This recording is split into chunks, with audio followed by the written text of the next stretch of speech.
Hey guys, today I'm going to be reviewing and comparing these two 24-inch Samsung monitors, which are similarly spec'd but offer slightly different features and price points.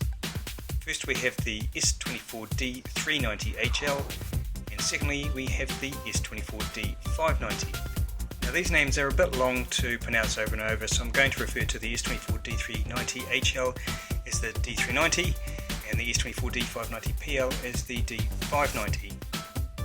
So which one is better and which one should you spend money on? Let's take a look.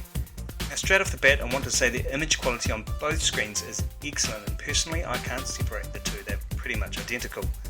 The specs are the same, they both feature 23.6 inch PLS screens with 5 millisecond response times, 178 degree viewing angles and 1000:1 contrast ratios.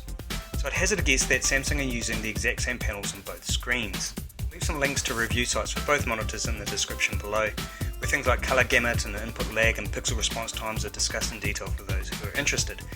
But most people just want to know, what are these monitors good for? And the short answer to this is everything. Both monitors are exceptionally good all-rounders.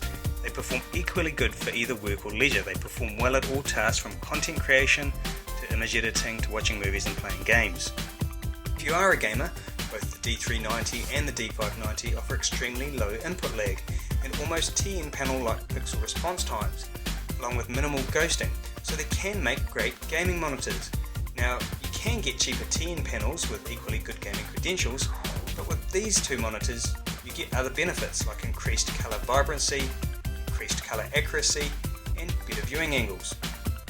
They also score around 93% of the sRGB colour space, while similarly priced IPS screens score around 90%, so these monitors can also be suitable for graphics editing on a budget.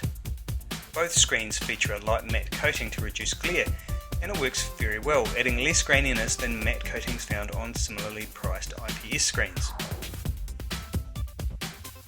Both the D390 and the D590 have fairly uniform backlight and minimal bleeding.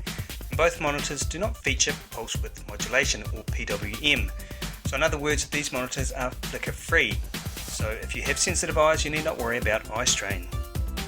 Okay, so both monitors have excellent panels and I can't separate either. It's a tie when it comes to image quality, so let's have a look at their differences to see which is better. When it comes to styling, both are fairly unique. The D390 has a glossy piano black finish with attractive blue-green transparent details along the outer bezel and on the stand. The D590 features a unique T-shaped stand and brushed metallic looking plastic, which is not overly glossy. Styling is always subjective, but I give the win here to the D590 because it has slimmer bezels, 9mm versus 12mm on the D390, and this makes it a little more premium looking and is better suited for multi-monitor setups, and also because if you hate the sight of dust and smudges and hate cleaning, which is probably most of us, the D390's glossy finish will drive you nuts. It is a pain to keep clean. Fingerprints, smudges and dust are easily visible and constantly appear. When it comes to menus and options, both feature the exact same menus and features, but the D590's toggle wheel is more responsive and vastly superior to navigate with than the sometimes not very touch sensitive buttons on the D390. To connectivity, they're both pretty similar there as well. Both feature one VGA input, a 3.5mm audio out, no built-in speakers, one power in, but there is the difference with the HDMI. The D390 has one HDMI input, whereas the D590 has two.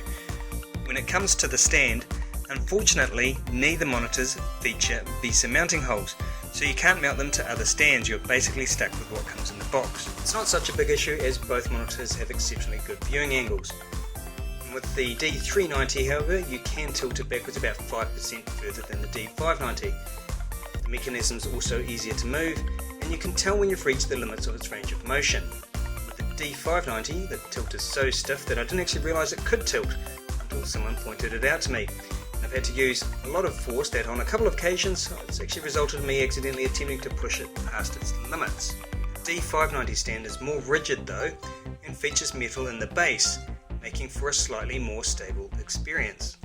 If you are looking to buy a monitor, you can't go wrong with either, as they are both exceptionally good all-rounders, offering excellent performance and image quality for any task, whether it be gaming, image editing, movie watching or work.